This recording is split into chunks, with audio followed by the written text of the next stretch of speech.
नमस्कार। Last lecture में अपन ने बात की थी टाइप्स ऑफ नेफ्रॉन और यूरेटर्स के बारे में। तो दो ऑर्गन हम डिस्कस कर चुके हैं रीनल सिस्टम के, पहला किडनी, दूसरा यूरेटर। नेक्स्ट हम डिस्कस करने जा रहे हैं वो है यूरिनरी ब्लैडर।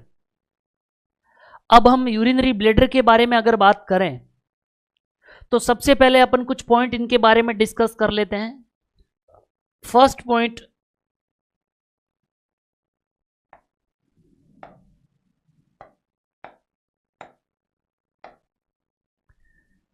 यूरिनरी ब्लैडर क्या है?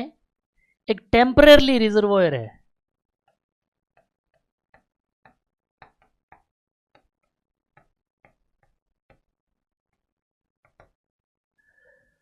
यूरिनरी ब्लैडर जो है वो यूरिन को कुछ टाइम तक, परमानेंटली नहीं, ऐसा नहीं है कि जितना यूरिन आएगा वो यूरिनरी ब्लैडर में स्टोर होता जाएगा। जो भी यहाँ पर किडनी के द्वारा यूरिन का जो प्रोडक्शन हो रहा है और यूरेटर के द्वारा जो लाया जा रहा है, उस यूरिन को यूरिनरी ब्लैडर क्या है, इस यूरिन को कुछ टाइम तक यहाँ पर कलेक्ट करके स्टोर करने का काम करता है, यहाँ पर स्टोर रखता है।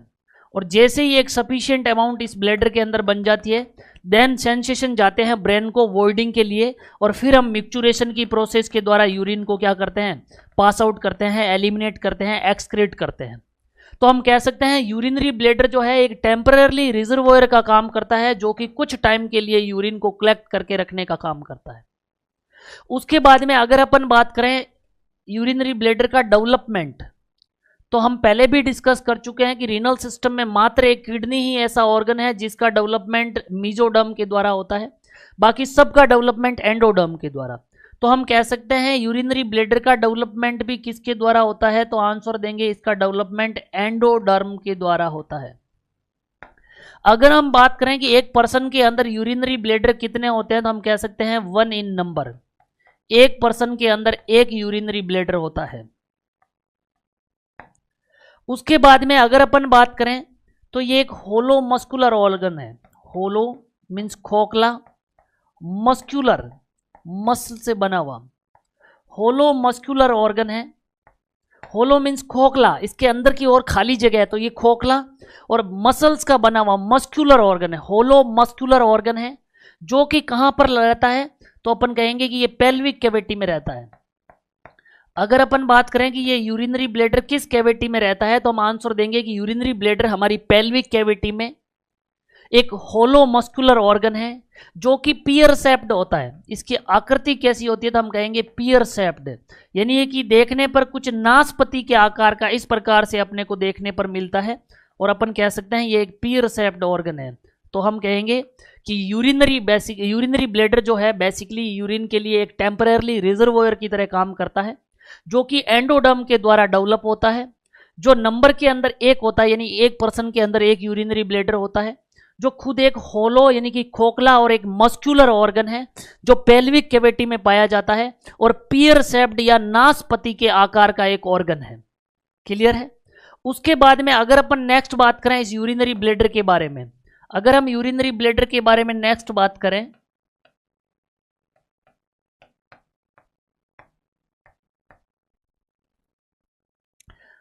एंटीरियर टू पोस्टीरियर अगर अपन सीक्वेंस देखें, एंटीरियर टू पोस्टीरियर, एक पर्सन के अंदर आगे से पीछे की ओर हम ऑर्गन की सीक्वेंस देखें, और अगर हम बात करें मेल और फीमेल की, मेल हो या फीमेल, दोनों के अंदर ही सबसे पहले जो फ्रंट के अंदर एक स्ट्रक्चर होती है जिसको हम कहते हैं सिम्फाइसिस प्यूबिस, बोनी स्ट्रक्चर, जिसको हम क्या कहेंगे, सिम्फाइसिस प्यूबिस। फीमेल भी है तो उसके अंदर भी स्ट्रक्चर क्या होगी, सिम्फाइसिस प्यूबिस। सिम्फाइसिस प्यूबिस के जस्ट बैक साइड में अंदर की ओर, ये मान लीजिए एक पर्सन है, यहां पर इसकी बोनी स्ट्रक्चर है सिम्फाइसिस प्यूबिस, और इसके जस्ट बैक साइड में क्या होता है, यूरिनरी ब्लैडर। अब चाहे ये मेल हो या चाहे फीमेल, दोनों के अंदर ही इस सिम्फाइसिस प्यूबिस के जस्ट बैक साइड में क्या होता है, तो हम आंसर देंगे इसके बैक साइड में होता है urinary bladder. Urinary bladder male और फीमेल में दोनों में ही। लेकिन उसके बाद में अगर अपन बात करें तो मेल के अंदर यूरिनरी ब्लैडर के जस्ट बैक साइड में जो होता है वो होता है रेक्टम, यानी कि मेल के अंदर ब्लेडर के जस्ट बैक साइड में क्या होता है, रेक्टम। लेकिन अगर हम फीमेल की बात करें तो फीमेल के अंदर रेक्टम और यूरिनरी ब्लेडर के बीच में एक और स्ट्रक्चर होती है जिसको हम क्या कहते हैं, यूट्रस। यूट्रस बच्चेदानी, यूट्रस, यूट्रस मीन्स बच्चेदानी, और उसके बाद में होता है रेक्टम। यानी कि अगर हम बात करें ऑर्गन के सीक्वेंस की एंटीरियर टू पोस्टीरियर, तो मेल और फीमेल दोनों में सबसे पहले सिम्फाइसिस प्यूबिस होता है। सिम्फाइसिस प्यूबिस के जस्ट बैक साइड के अंदर यूरिनरी ब्लेडर होता है। यूरिनरी ब्लेडर के जस्ट बैक साइड में मेल में तो होता है रेक्टम, लेकिन फीमेल के अंदर यूरिनरी ब्लेडर और रेक्टम के बीच में एक और स्ट्रक्चर पाई जाती है जिसको हम यूट्रस या उसी को हम क्या कहते हैं, बच्चेदानी कहते हैं। तो अभी तक हमने ब्लेडर के बारे में इसका इंट्रोडक्शन डिस्कस किया है। हमने अभी तक बात की है कि यूरिनरी ब्लेडर जो है वो एक यूरिन के लिए टेम्पररी रिजर्वोयर की तरह काम करता है। इसका डेवलपमेंट एंडोडर्म के द्वारा होता है। एक पर्सन के अंदर एक यूरिनरी ब्लेडर होता है जो कि पेल्विक कैविटी में पाया जाने वाला एक पियर शेप्ड या नाशपति के आकार का होलो मस्कुलर ऑर्गन है। और अगर हम इसके सीक्वेंस की बात करें, ऑर्गन सीक्वेंस की, तो एंटीरियर टू पोस्टीरियर, आगे से पीछे की तरफ मेल में सिम्फाइसिस प्यूबिस होता है, देन यूरिनरी ब्लेडर होता है, उसके पीछे रेक्टम होता है। जबकि मादाओं के अंदर या फीमेल के अंदर अगर अपन बात करें तो सिम्फाइसिस प्यूबिस होता है, उसके बैक साइड में यूरिनरी ब्लेडर होता है। यूरिनरी ब्लेडर के जस्ट बैक साइड में यूट्रस या बच्चेदानी होती है और उसके पीछे क्या होता है, रेक्टम होता है।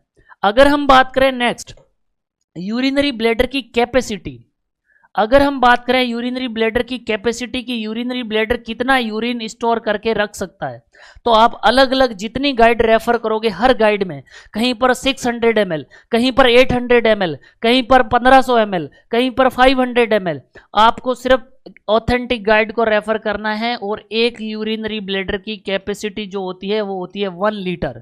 यानी कि यूरिनरी ब्लेडर कितना यूरिन स्टोर करके रख सकता है, तो आंसर जाएगा कि यूरिनरी ब्लेडर 1 लीटर यूरिन को स्टोर करने की कैपेसिटी रखता है। उसके बाद में अगर हम बात करें residual volume, residual volume, residual volume का मतलब होता है कि जब हम यूरिन पास आउट करते हैं, ये मान लीजिए यूरिनरी ब्लेडर है और इसके अंदर से जब अपन यूरिन पास आउट करते हैं, ये मान लीजिए इसमें यूरिन फिल हो रखा है, यूरिन कलेक्ट हो रखा है, और जब हम यूरिन पास आउट करते हैं तो यूरिन पास आउट करने के बाद में या वॉइडिंग प्रोसेस खत्म होने के बाद में भी अगर हम ब्लेडर को देखें तो कभी भी ऐसा नहीं होता है कि यूरिनरी ब्लेडर कंप्लीटली एम्प्टी हो जाता है। कंप्लीटली एम्प्टी नहीं होता है, मिक्चुरेशन प्रोसेस के बाद में भी कुछ अमाउंट में यूरिन ब्लेडर के अंदर रहता ही रहता है। यानी कि वॉइडिंग कंप्लीट होने के बाद में या मिक्चुरेशन प्रोसेस खत्म होने के बाद में ऐसा नहीं है कि सारा का सारा इसमें से जो है यूरिन बाहर निकल जाता है और इसके अंदर वॉल्यूम 0 हो जाए। वॉइडिंग खत्म होने के बाद में भी कुछ अमाउंट जो यूरिन की है वो हमेशा ब्लेडर के अंदर बची हुई रहती है, और यूरिन की वह वॉल्यूम जो वॉइडिंग के बाद में भी ब्लेडर के अंदर बची हुई रहती है वही उसकी क्या कहलाती है, रेसिड्यूल वॉल्यूम। और अगर हम बात करें रेसिड्यूल वॉल्यूम कितनी होती है, तो ये होती है 30 से 80 ml, और एग्जैक्ट बात करें तो कितना होता है 50 ml। यानी कि वॉइडिंग करने के बाद में या यूरिन पास आउट करने के बाद में भी 30 से लेकर 80 ml तक यूरिन जो है ब्लेडर के अंदर रहता है, और एवरेज बात करें तो 50 ml यूरिन वॉइडिंग के बाद में भी ब्लेडर के अंदर बचा हुआ रहता है। और ये बची हुई वॉल्यूम जो कभी भी खाली नहीं होती है, इसी को हम क्या कहते हैं, रेसिड्यूल वॉल्यूम। यहां तक क्लियर है क्या? उसके बाद में अगर अपन बात करें नेक्स्ट यूरिनरी ब्लेडर के बारे में, तो देखिएगा ये हम यहां पे ब्लेडर की स्ट्रक्चर के बारे में बात करेंगे।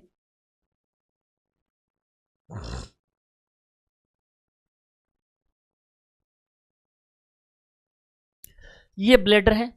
अब इस ब्लेडर के बारे में हम बात करें तो सबसे पहले अगर हम बात करें इसकी सरफेस कि ब्लेडर की सरफेस कितनी होती है, सरफेस मीन्स सतह। सरफेस की अगर अपन बात करें तो एक ये देखिए ब्लेडर की सबसे टॉप लेवल की सरफेस, ऊपर की सरफेस, ये इस प्रकार से यूरिनरी ब्लेडर है।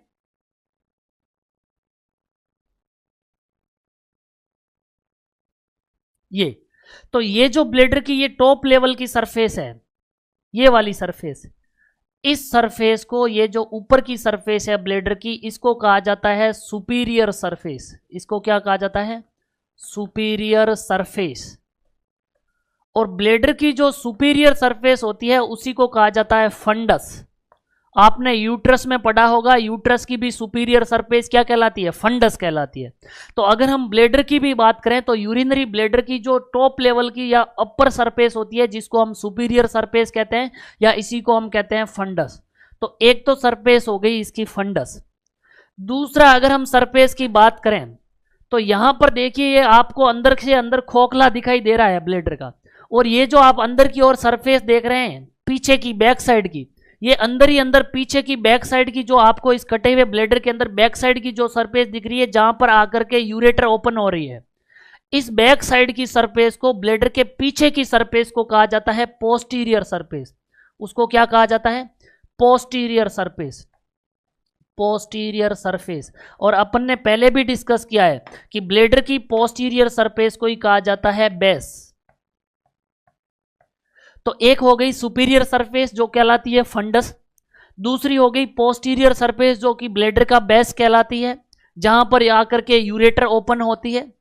और उसके अलावा अगर अपन बात करें कि ब्लेडर की कौन सी सरफेस है तो नेक्स्ट हम बात करें तो ये देखिए, ये जो साइड की सरफेस है इधर की और इधर की, ये वाली सरफेस, ये जो साइड की सरफेस होती है इसको कहा जाता है इन्फीरियो लेटरल। इसको हम कहेंगे इन्फीरियो। इन्फीरियो मीन्स नीचे जाने वाली। और कहां पर है? साइड में है, दोनों तरफ के गाल है ये ब्लेडर के, तो इसको हम कहेंगे साइड वाले को लेटरल। इसको हम क्या कहेंगे? लेटरल। अब अगर ये लेफ्ट साइड की है तो इसको हम कहेंगे लेफ्ट इन्फीरियो लेटरल। तो तीसरी सरफेस कौन सी हो गई? Left infero lateral. और अगर ये राइट साइड की है तो इसको हम कहेंगे राइट इन्फीरियो लेटरल। इसको हम क्या नाम देंगे? Right infero lateral. Infero lateral. अब अगर मैं आपसे पूछूं कि यूरिनरी ब्लेडर की सरफेस कितनी होती है तो हम आंसर देंगे कि यूरिनरी ब्लेडर की बेसिकली 4 सरफेस होती है।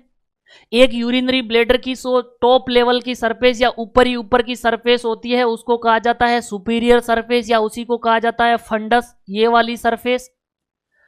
दूसरा ब्लेडर की बैक साइड की सरफेस होती है जिसके थ्रू ब्लेडर टिका हुआ रहता है यूरोजेनाइटल डायफ्राम के ऊपर या मसल के ऊपर, जिसके थ्रू लैंड करता है, वो बैक साइड की सरफेस कहलाती है पोस्टीरियर सरफेस या उसी को बेस कहते हैं, जिसमें आकर के यूरेटर ओपन होती है। और दो साइड की जो डाउनवर्ड सरफेस जाती है ये वाली सरफेस कहलाती है इन्फीरियो लेटरल सरफेस। अगर लेफ्ट साइड की है तो लेफ्ट इन्फीरियो लेटरल, और अगर राइट साइड की है तो राइट इन्फीरियो लेटरल। यानी कि टोटल सरफेस कितनी हो गई? 4। सुपीरियर फंडस कहलाती है, पोस्टीरियर बेस कहलाती है, एक लेफ्ट इन्फीरियो लेटरल और एक राइट इन्फीरियो लेटरल। 4 सरफेस हो गई। उसके बाद में अगर मैं आपसे कहूं 4 सरफेस के बाद में कि इस यूरिनरी ब्लेडर का सबसे लोवेस्ट पार्ट कौन सा है, अगर आप इस ब्लेडर को देखेंगे तो ब्लेडर का सबसे नीचे का पार्ट कौन सा है तो हम कहेंगे नीचे का पार्ट ये वाला है। ब्लेडर का ये सबसे जो लोवेस्ट पार्ट है, इस लोवेस्ट पार्ट को ही कहा जाता है नेक। नेक ऑफ यूरिनरी ब्लेडर, ये वाला पार्ट जहां से क्या जुड़ा हुआ है? यूरेथ्रा। यहां पर आगे देखें आप, ये यूरेथ्रा है। यूरिनरी ब्लेडर का वह पार्ट जो सबसे नीचे है, सबसे नीचे है, और जहां से क्या स्टार्ट हो रहा है? यूरेथ्रा स्टार्ट हो रहा है। यही पार्ट यूरिनरी ब्लेडर का यही पार्ट क्या कहलाता है? Neck of urinary bladder. हमारे से उल्टा है, अपना जो नेक है वो कहां है? ऊपर की ओर, जबकि यूरिनरी ब्लेडर की गर्दन कहां है? नीचे की ओर। यहां पर आप देखेंगे कि यूरिनरी ब्लेडर का सबसे लोवेस्ट पार्ट जहां से यूरेथ्रा स्टार्ट होता है या जहां से यूरेथ्रा अटैच होता है, जुड़ा हुआ रहता है, इस पार्ट को कहा जाता है neck of urinary bladder. Clear है यहां तक? उसके बाद में अगर अपन बात करें कि इस यूरिनरी ब्लेडर की ब्लड सप्लाई कहां है, यूरिनरी ब्लेडर की अपन बात करें ब्लड सप्लाई के बारे में, ये मान लीजिए ब्लड सप्लाई की हम बात करें,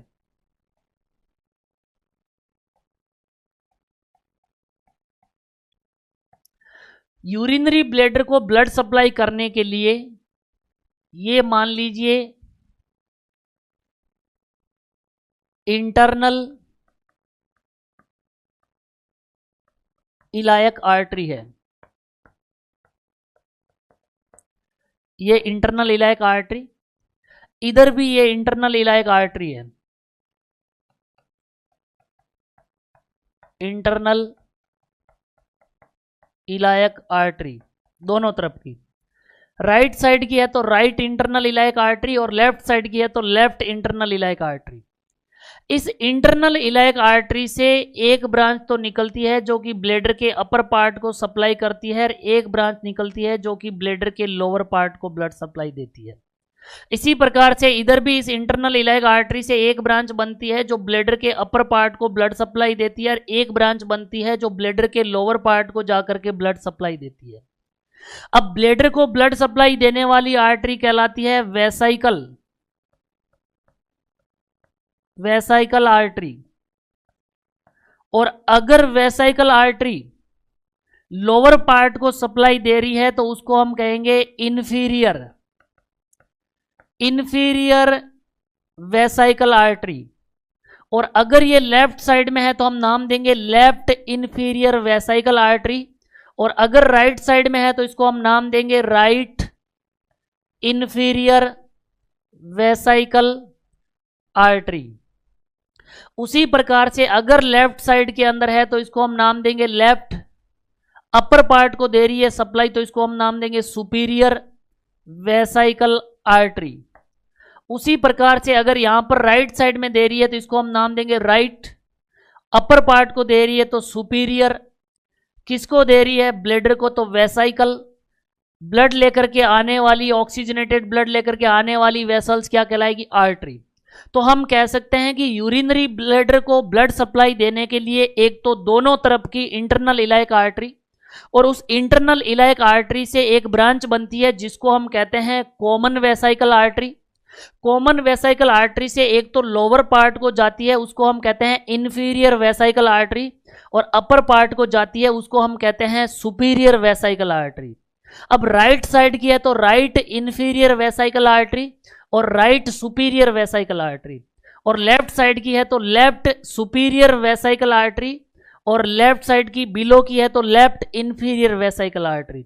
सुपीरियर वेसाइकल आर्टरी ब्लेडर के सुपीरियर पोर्शन को या अपर पार्ट को ब्लड सप्लाई देती है, जबकि इंफीरियर वेसाइकल आर्टरी ब्लेडर के लोअर पार्ट को ब्लड सप्लाई देती है। तो मेन ब्लड सप्लाई तो है यूरिनरी ब्लेडर की ये। इसके अलावा जो इधर की ओर ऊपर अम्बलाइकल रीजन होता है, इस अम्बलाइकल रीजन को ब्लड देने वाली वेसल्स कहलाती है अम्बलाइकल आर्टरी। उस अम्बलाइकल आर्टरी की ही एक ब्रांच आकर के ब्लेडर के अपर पार्ट को ब्लड सप्लाई देती है। यानी कि अपना जो ऊपर की ओर अम्बलाइकल रीजन है, इस अम्बलाइकल रीजन को ब्लड सप्लाई देने वाली आर्टरी कहलाती है अम्बलाइकल आर्टरी, और इसी अम्बलाइकल आर्टरी की ब्रांच निकल करके ब्लेडर के अपर पार्ट को ब्लड सप्लाई देती है। तो इस ब्रांच को हम क्या कहेंगे ब्रांच ऑफ अम्बलाइकल आर्टरी। इसके साथ ही साथ अगर अपन बात करें मेल में, तो मेल के अंदर तो ब्लेडर की यही ब्लड सप्लाई होती है, लेकिन फीमेल के अंदर या मादाओं के अंदर वेजाइनल पोर्शन को ब्लड सप्लाई देने वाली आर्टरी कहलाती है वेजाइनल आर्टरी। वेजाइनल पोर्शन को ब्लड सप्लाई देने वाली आर्टरी कहलाती है वेजाइनल आर्टरी, और उस वेजाइनल आर्टरी से ही एक ब्रांच ब्लेडर की लोअर सरफेस को ब्लड सप्लाई प्रोवाइड देती है। तो हम कह सकते हैं फीमेल के अंदर ब्लेडर की ब्लड सप्लाई के अंदर एक एक्स्ट्रा वेसल्स होती है, वो होती है वेजाइनल आर्टरी की ब्रांच, जो कि ब्लेडर के लोअर पोर्शन को ब्लड सप्लाई देती है। तो 2 पॉइंट अपन ने डिस्कस कर लिए हैं यहाँ पर। पहला हमने डिस्कस किया था ब्लेडर की सरफेस 4 होती है, सुपीरियर सरफेस फंडस कहलाती है, पोस्टीरियर सरफेस बेस कहलाती है, 2 इंफीरियर लेटरल सरफेस होती है राइट और लेफ्ट, 4 सरफेस। ब्लेडर का लोवेस्ट पार्ट नेक या उसकी गर्दन कहलाता है, जहां से यूरेथ्रा जुड़ा हुआ रहता है। इंपॉर्टेंट है, बार बार क्वेश्चन में आता है lowest part of urinary bladder. Bladder का सबसे निचला पार्ट क्या कहलाता है, तो आंसर जाएगा वो ब्लेडर की गर्दन या नेक ऑफ यूरिनरी ब्लेडर कहलाता है, जहां से यूरेथ्रा जुड़ा हुआ होता है। उसके बाद में हमने ब्लेडर की ब्लड सप्लाई पढ़ी है, जिसमें हमने बात की है कि एक तो अम्बलाइकल आर्टरी की ब्रांच जो है वो ब्लेडर की सुपीरियर सरफेस को ब्लड सप्लाई देती है। फीमेल के अंदर वेजाइनल आर्टरी की एक ब्रांच ब्लेडर के लोअर पार्ट को ब्लड सप्लाई देती है, जो कि मेल में नहीं होती है।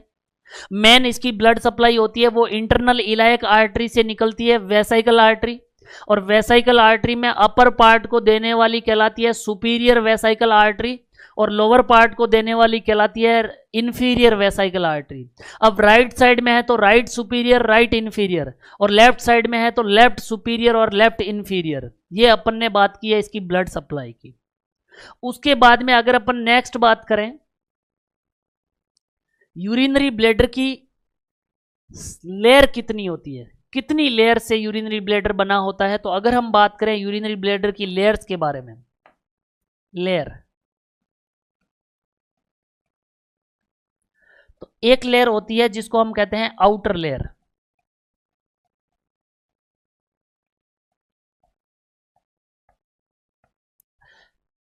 यहां पर आप देख रहे हैं ये जो डार्क कलर की ऊपर ही ऊपर आपको ये लेयर दिखाई दे रही है बाहर वाली, इस लेयर को हम कहेंगे आउटर लेयर। यूरिनरी ब्लैडर की आउटर लेयर है ये।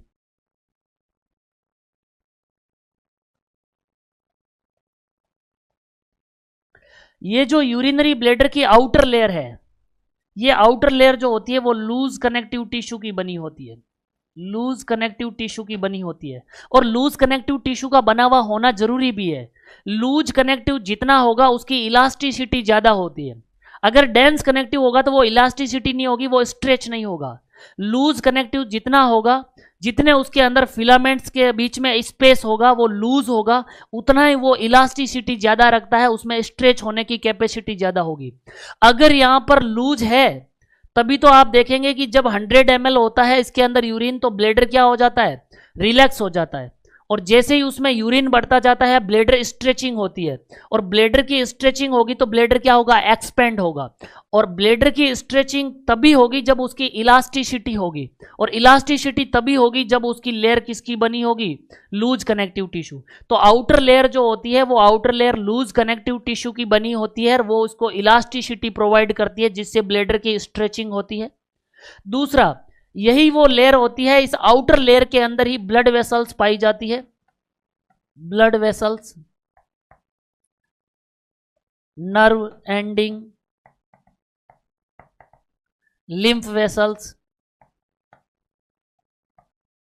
यानी कि ये आउटर लेयर ही होती है ब्लैडर की जिसके अंदर ब्लड सप्लाई होती है।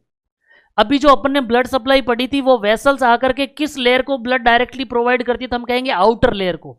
आउटर लेयर के अंदर ब्लड वेसल्स भी होती है, उसमें लिम्फ वेसल्स भी होती है, और इसके अंदर नर्व एंडिंग भी पाए जाते हैं। इसी के अंदर क्या पाए जाते हैं, नर्व एंडिंग पाए जाते हैं। बाकी की जो लेयर होती है उनको डिफ्यूजन के द्वारा ब्लड वेसल्स या ब्लड सप्लाई मिलती है, यानी कि उनको जो है ऑक्सीजन और न्यूट्रिएंट डिफ्यूजन के द्वारा मिलते हैं। एक्चुअल में इस ब्लैडर की ब्लड सप्लाई जो होती है वो सिर्फ आउटर लेयर में ही होती है। और दूसरा, इस आउटर लेयर के अंदर नर्व एंडिंग पाए जाते हैं।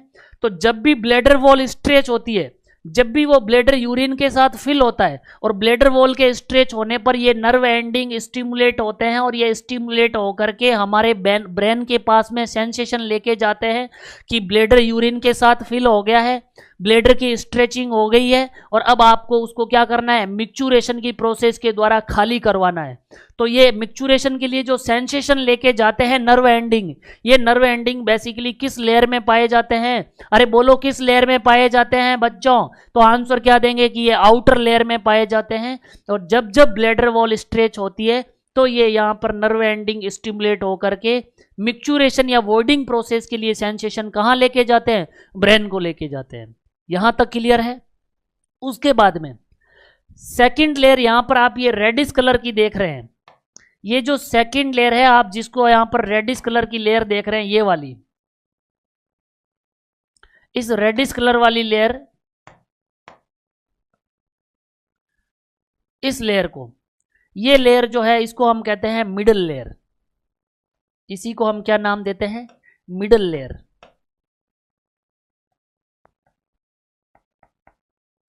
Middle layer. और मिडल लेयर का ही एक स्पेसिफिक नाम है जिसको हम कहते हैं डेट्रूसर। एक स्ट्रॉन्ग मसल होती है, इसको हम क्या कहते हैं, डेट्रूसर कहते हैं।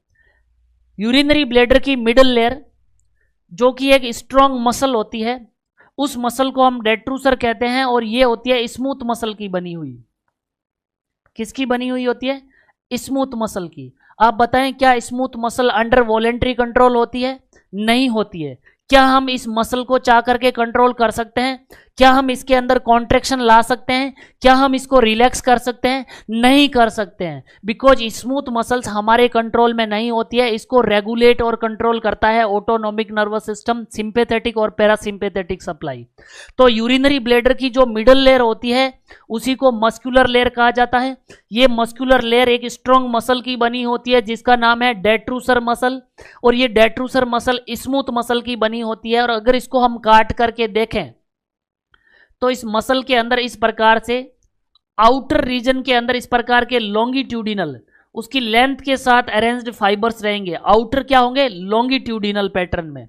उसको अपन मिडल के अंदर देखेंगे तो मिडल के अंदर कुछ फिलामेंट्स या स्मूथ मसल इस प्रकार से सर्कुलर फैशन के अंदर होती है।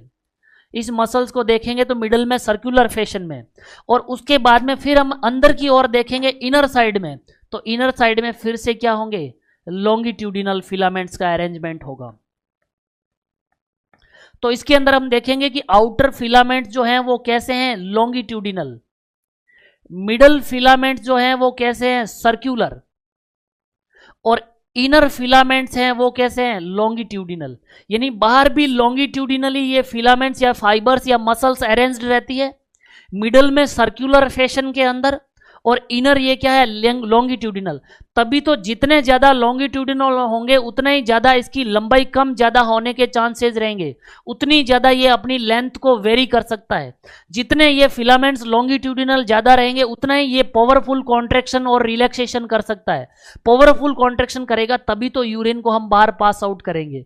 तो मिडिल लेयर जिसको हम डेट्रूसर मसल कहते हैं, जो स्मूथ मसल की बनी होती है, जिसके अंदर आउटर लॉन्गिट्यूडिनल, मिडल सर्कुलर और इनर लॉन्गिट्यूडिनल। अरे मेरे साथ रिपीट करिएगा, डेट्रूसर मसल के अंदर फिलामेंट्स कैसे होंगे?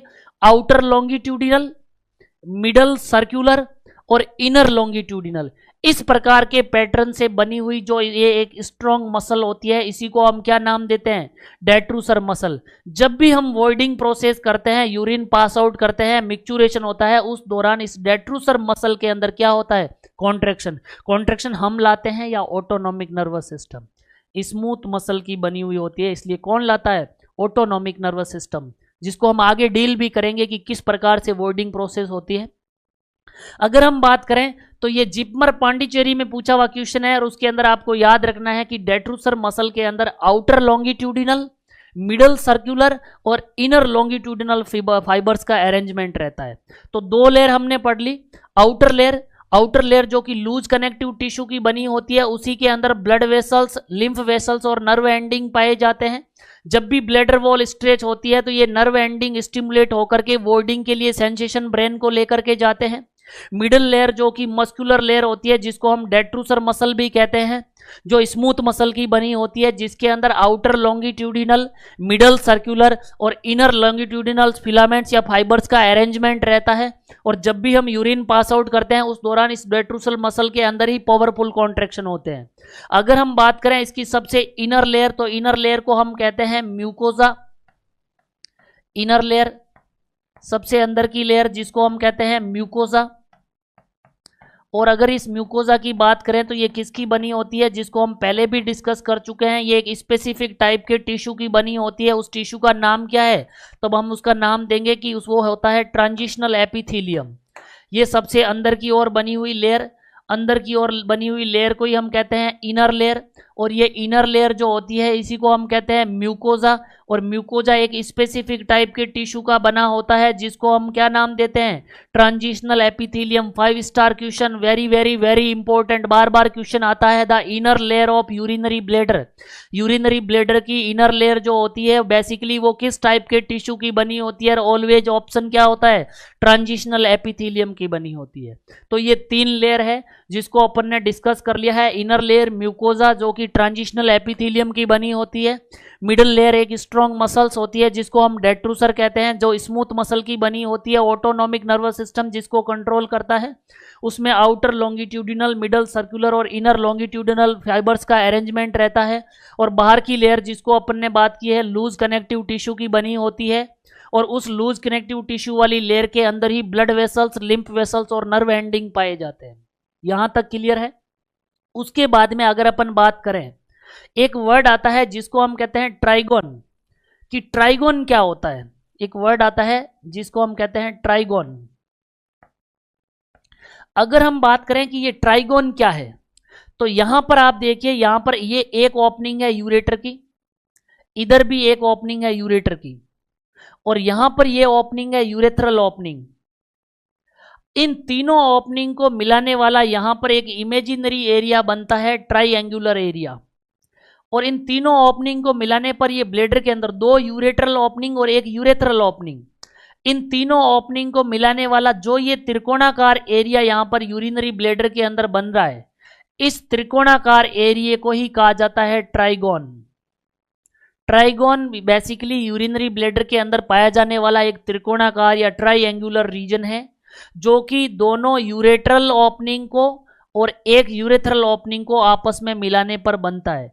इसी त्रिकोणाकार या ट्राइएंगुलर एरिया को हम क्या नाम देते हैं? ट्राइगोन। यहां तक क्लियर है? तो अपन ने यूरिनरी ब्लेडर की ब्लड सप्लाई के बारे में देख लिया, अपन ने यूरिनरी ब्लेडर की लेयर्स के बारे में पढ़ लिया, अपन ने यूरिनरी ब्लेडर की सरफेस के बारे में पढ़ लिया, अपन ने यूरिनरी ब्लेडर के अंदर ट्राइगोन के बारे में पढ़ लिया। यहां पर ये देख लीजिए लिखा हुआ है यूरेट्रिक ओरिफाइस, जहां पर यूरेटर ओपन हो रही है। यहां पर ये लिखा हुआ है डेट्रूसर मसल, और यहां पर ये लिखा हुआ है ट्राइगोन, जिसको अपन ने यहां पर डॉट डॉट में दर्शाया है। यहां पर देखिए ये लिखा हुआ है नेक ऑफ यूरिनरी ब्लेडर, जहां से क्या स्टार्ट हो रहा है? यूरेथ्रा। अब अगर अपन बात करें इंस्पेक्टर, ट्रैफिक मैन कितने होते हैं? Inspector of urinary bladder, inspector का मीनिंग होता है ट्रैफिक मैन। अगर हम बात करें तो यहां पर देख लीजिए एक यूरेटर है जो बैक साइड से आकर के इस यूरेटर जो है इस ब्लेडर के अंदर यहां पर ओपन हो रहा है। इधर भी देख लीजिए ये एक यूरेटर है जो बैक साइड से आकर के इस ब्लेडर के अंदर यहां पर ओपन हो रहा है। क्लियर है? और यहां पर देख लीजिए ये यूरेथ्रा है, ये यूरेथ्रा और ब्लेडर, इनके बीच में यहां पर एक ओपनिंग है, यहां पे भी एक इंस्पेक्टर पाए जाते हैं, ट्रैफिक मैन पाए जाते हैं।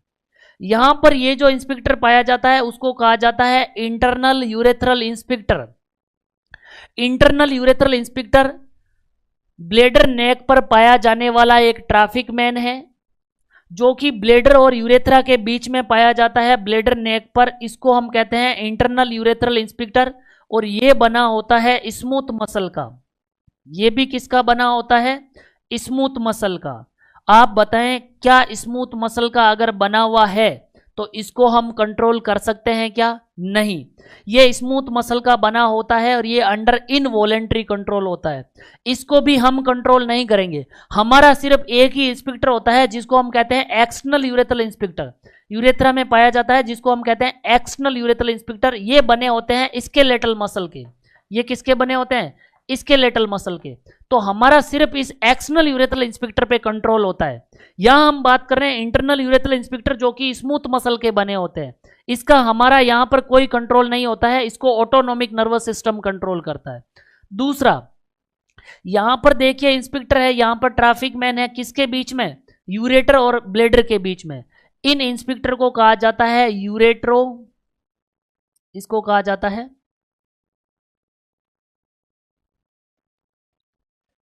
यूरेट्रो वेसाइकल इंस्पेक्टर।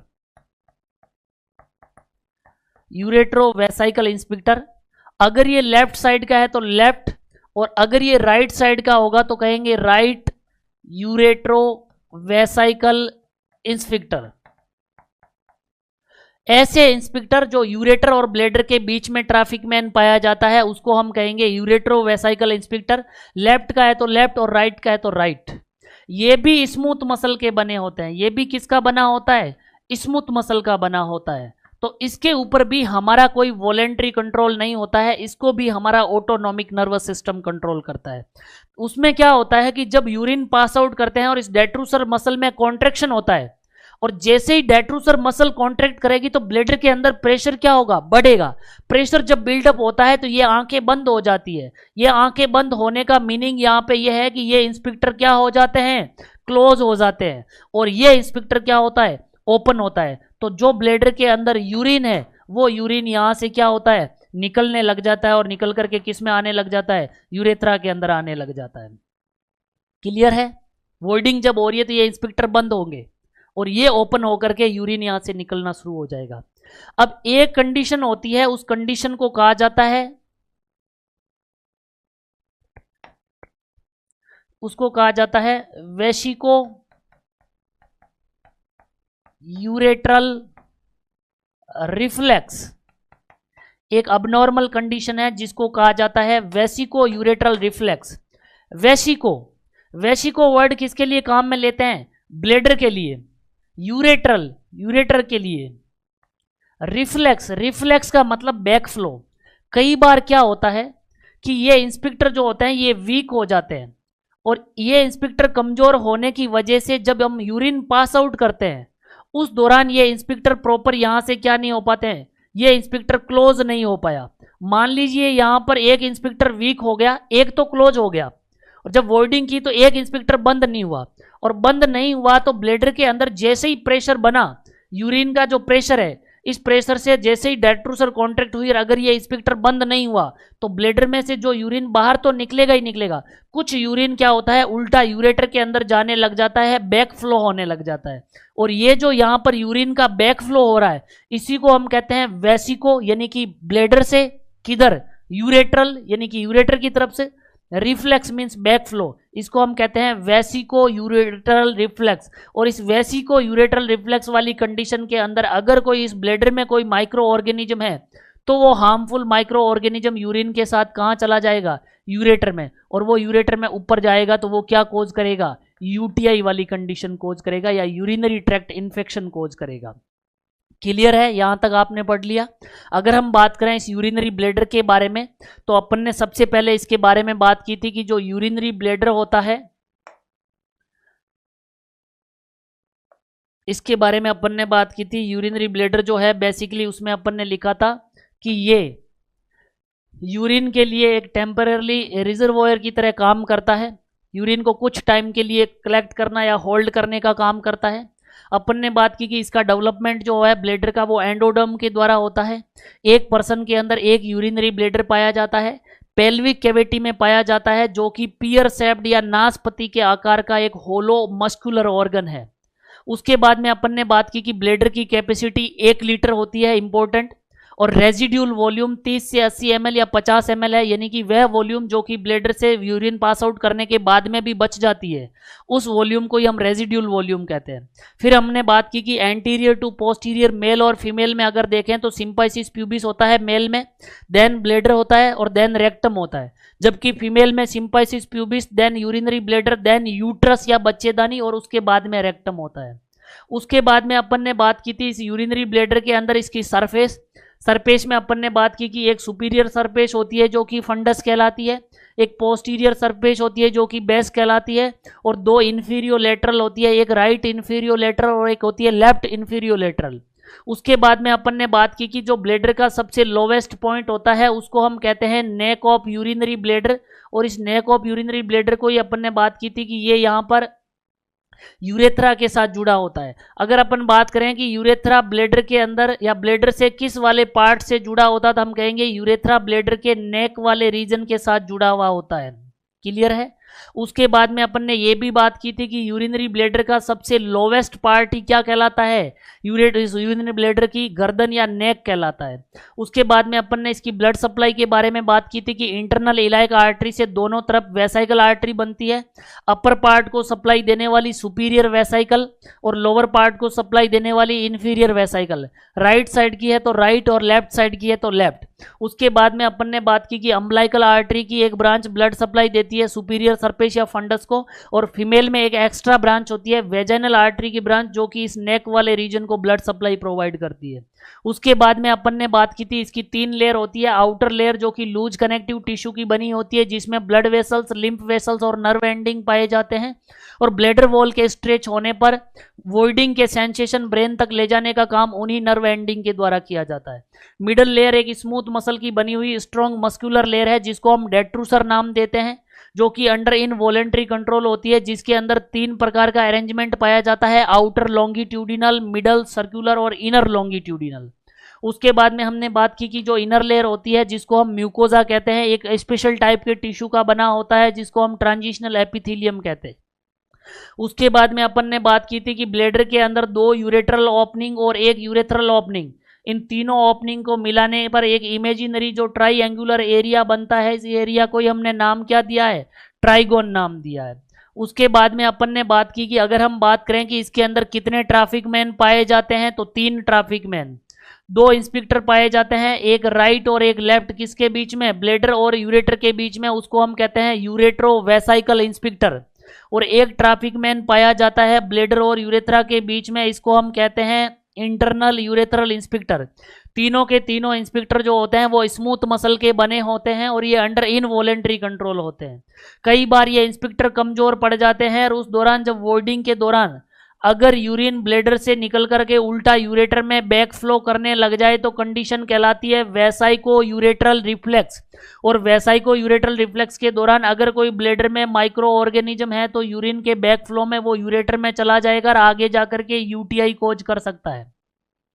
अब अगर मैं आपसे पूछूं कि ब्लैडर के अंदर यूरिन आने में और ब्लैडर से फिर बाहर निकलने में कितने ओरिफाइस या कितने छिद्र या कितनी ओपनिंग काम में आती है, तो हम कह सकते हैं कि ब्लैडर के अंदर यूरिन आने के अंदर 2 ओपनिंग काम में आ रही है और ब्लैडर से निकलने में 1 ओपनिंग काम में आ रही है।